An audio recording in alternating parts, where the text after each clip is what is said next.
Muito bem, olá meus amigos, minhas amigas, está começando mais um pop-up. Hoje a gente vai falar de música, porque eu tenho ao meu lado Josh, Radnor e Ben Lee. Eles estão aqui com esse projeto, um duo chamado Radnor and Lee. Lançaram um disco em novembro e estão aqui no Brasil. Now we're standing at the doorstep of truth. First of all, how did you guys meet? We actually met on the set of How I Met Your Mother, which is a show I did for a couple years, yeah. Ben, they were going to use a song of his on the show. It didn't happen, but he'd started watching the show. Correct me if I'm... And then I found out they did use another song later, so that story... He asked to come to set because he really liked the show, and I knew his music. I was a fan of his music, so we really hit it off and had a really long conversation that day. And then a couple months later, I ran into him on a street in Los Angeles, which happened to be the street where he lived. I was waiting to see someone, and we reconnected, had dinner, and have been friends ever since. So yeah. Nice. And when did it came with the idea of this duo, and when it become real? I think it became real last night in Curitiba with that crowd.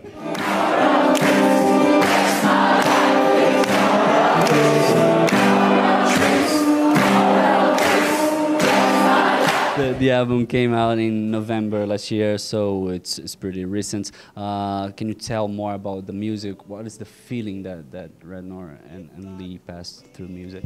We want to make music that we would want to listen to. So it's not, there's some very slow songs, there's some very fast, more movable, dance kind of fun songs.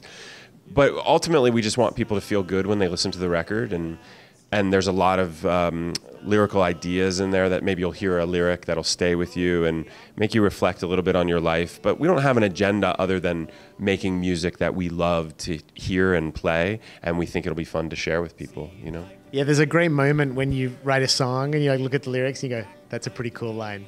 And you don't need to talk much more about it, just that it feels good, it might be a little funny, a little sensitive or poetic, and it just feels like you're proud of it, I've also learned a lot, because I think my tendency when I came into songwriting with Ben was I was a little too poetic, or a little too, I wanted to pack too much in. And he's really taught me about simplicity and kind of flattening out lyrics, and he'll say stuff like, that line wouldn't work in a poem, but it'd be super fun to sing, or vice versa. He said, you don't want to sing those words. So I'm learning a lot. It's changed the way I write, yeah.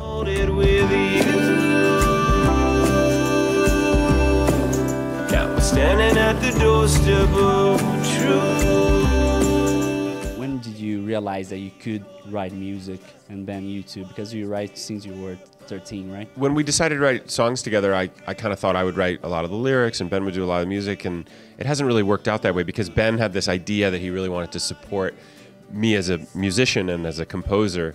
So the first song we wrote is called Wider Spaces, and he asked me if I had any melodies in my head, and I had this dream when I was in New York with this children's choir singing, and I woke up because the melody was so strong in my head that I sang it into my iPhone. So, yeah. So I played it for him, and we hummed it out, and he started playing it on guitar. He said, "Oh, that's a beautiful melody." So from the first song we wrote, he let me know that I had melodies in me. And so it's been a great gift to be able to be his musical collaborator as well as the lyrical collaborator. And now I'm playing guitar for the last year or so, just composing directly on guitar. My friend pointed out that I'm getting a master class in songwriting from Ben Lee. I just happen to have a band with him, so I have to, we got to do it anyway. So I'm learning all this stuff because he's so smart about songwriting craft. Thank you. Yeah. It won't last forever,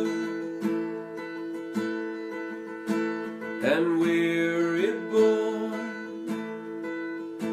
each time we die. So what kind of music were you listening to compose those songs? Our musical influences are varied, and Ben knows a lot about music that I don't know, and I started doing musical theater when that's how I started acting. We both spent a lot of time with classical music, so it's very varied. But I think for what we were doing, we wanted to explore a lot of ideas. We wanted the language to be rich, and having this acoustic-based kind of folk stuff, at least for the first album, felt like we could hold a lot of dense ideas. We wanted to stay true to the way the songs were written. So they're written with a guitar or two guitars and two voices. And when we play live, we've done a few things with other musicians, but still mostly it's just the two of us.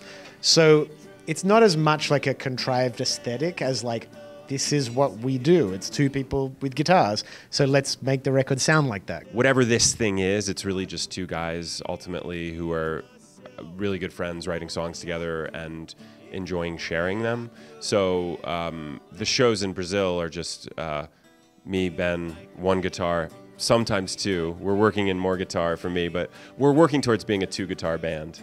Yeah, I think that'll happen. That'll happen by the end of this year. We'll be like just two guitars. That's our goal. You heard it now. We said it here. How would I feel if I had a heart at peace? If I could be released, if only I could. How's the response of the public to those songs here in Brazil? Crazy. I mean, it's like it's like a movie where like you're a nerd and suddenly like the most beautiful girl in school wants to talk to you.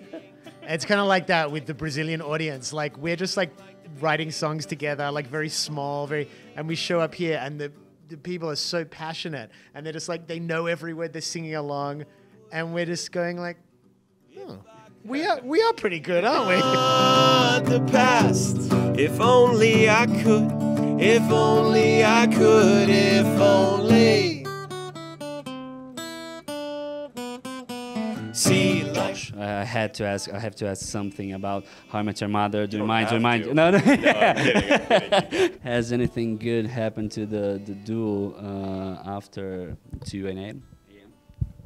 Wait. Oh, is anything good happened to me after 2 a.m.?